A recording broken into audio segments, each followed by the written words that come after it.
আসসালামু আলাইকুম। সবাইকে আমার কুকিং চ্যানেলে স্বাগতম। আজকের recipe soybean noodles. Soybean noodles রান্না করার জন্য নিলাম আগে থেকে ভিজিয়ে রাখা সয়াবিন। কর্নফ্লাওয়ার মিক্স করে নিব।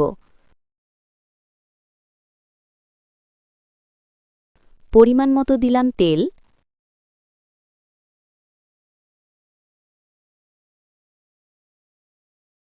সয়াবিন ভেজে নিলাম লালচে করে। এখন একে একে সব উপকরণ দিয়ে দিব। প্রথমে দিলাম রসুন কুচি, পেঁয়াজ কুচি, কাঁচামরিচ, গাজর কুচি, টমেটো কুচি, বুড়োকলি কুচি।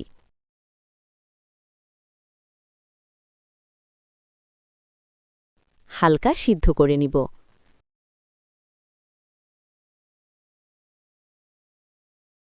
সিদ্ধ করা হয়ে গেছে।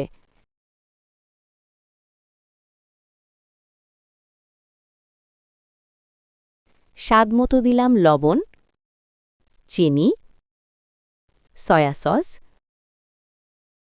Chilli sauce. মিক্স করে নিব।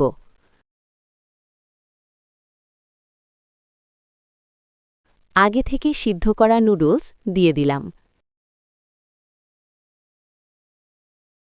কিছুক্ষণ রান্না করে নিব। এই তো হয়ে গেছে।